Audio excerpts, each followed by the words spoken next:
नमस्कार। चंद्रशेखर रावण ने कॉकरोच जनता पार्टी के प्रोटेस्ट को बचा लिया।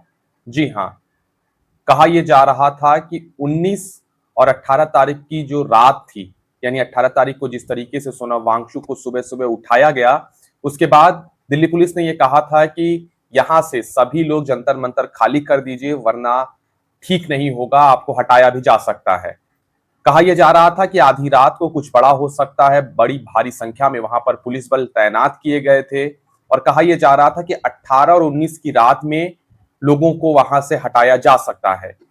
ये बात की भनक जब कॉकरोच के नेताओं को लगी, यानी अभिजीत दीपके और उनकी टीम के लोगों को लगी, तो उन्होंने एक शख्स को याद किया और वो शख्स आधी रात को जंतर मंतर पहुंचता है और पूरी रात पहरा देता है और कहता है, डंके की चोट पर कहता है कि मैं यहां बैठा हूं, देखता हूं कौन आप लोगों को हटाता है। उस शख्स का नाम है चंद्रशेखर आजाद। उत्तर प्रदेश के नगीना से सांसद, एक ताकतवर नेता चंद्रशेखर आजाद वहां पर रात भर बैठे रहे। करीब रात को बताया जा रहा है कि 1-2 बजे वो वहां पर पहुंच गए थे और पूरी रात वो वहां पर रहे।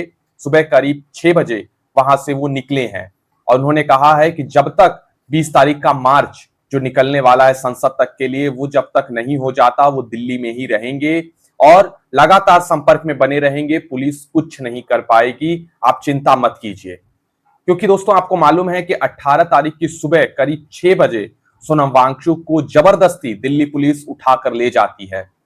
कुछ लोग डॉक्टर के कपड़ों में वहां पर पहुंचते हैं 10, 12, 15 की संख्या में और वो कहते हैं कि हम चेकअप करने के लिए आए हैं। धक्का मुक्की होती है, मंच पर चढ़ते हैं और एक सफेद चादर में लपेट कर सोनम वांगचुक को उठाकर दिल्ली के एक अस्पताल में ले जाया जाता है।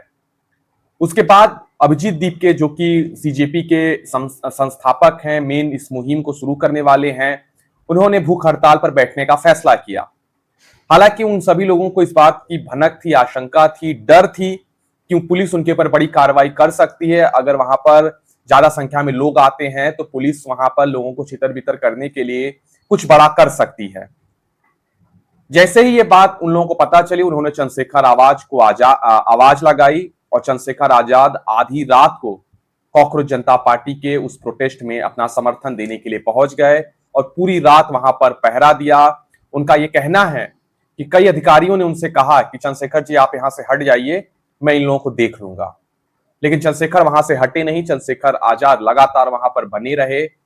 अब सुबह बड़ा दिलचस्प है कि अभी भी पुलिस वहां पर बड़ी भारी संख्या में आई है। हालांकि लोगों का भी एक बहुत बड़ा हुजूम अब जंतर मंतर पर पहुंच चुका है।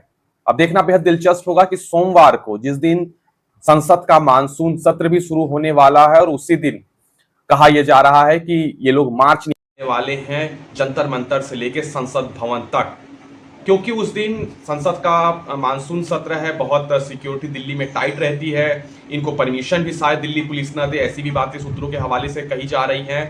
तो अब देखना बेहद दिलचस्प होगा कि जो संसद का मार्च निकलने वाला है, क्या वो निकलेगा या नहीं निकलेगा। सोनम वांगचुक कह रहे हैं वहां हॉस्पिटल में बैठे बैठे कि मैं भी आ सकता हूं। अगर उनको अनुमति नहीं मिलती है तो उनकी पत्नी कह रही है कि उनका प्रतिनिधित्व करते हुए गीतांजलि, जो कि सोनम वांगचुक की पत्नी है, वो इस प्रोटेस्ट में उनका प्रतिनिधित्व करेंगे और वो आगे आगे चलेंगी। वहीं अरविंद केजरीवाल और तमाम पॉलिटिकल पार्टी के नेता भी कह रहे हैं कि वो भी इनके सीजेपी के कॉकरोच जनता पार्टी का ये जो 20 जुलाई को मार्च होने वाला है उसमें वो शामिल होंगे। अब देखना बेहद दिलचस्प होगा कि क्या 20 जुलाई तक पुलिस इनको ऐसे ही बैठाए रखती है, पुलिस इनको प्रोटेस्ट करने की अनुमति दिए रहती है, या फिर 19 और 20 की रात में कुछ बड़ा हो जाएगा। क्योंकि 18 और 19 की रात को तो चंद्रशेखर आजाद ने बचा लिया। अभी तक वहां पर, जब मैं वीडियो बना रहा हूं, सुबह के लगभग 9 बज रहे हैं, अभी तक ऐसा कोई एक्शन पुलिस की तरफ से, दिल्ली पुलिस की तरफ से जंतर मंतर पर प्रोटेस्ट कर रहे लोगों के ऊपर एक्शन नहीं लिया गया है। लेकिन कहा यह जा रहा है कि दिल्ली पुलिस या भारत सरकार, नरेंद्र मोदी की सरकार, ये कभी नहीं चाहेगी कि जिस दिन संसद हो रहा हो उस दिन दिल्ली में कोई बहुत बड़ा प्रदर्शन हो, लोग सड़कों पर उतरे। और सिक्योरिटी का एक मामला तो है भी। तो किस तरीके से सरकार इस पूरे मामले को संभालती है, ये देखना बेहद दिलचस्प होगा।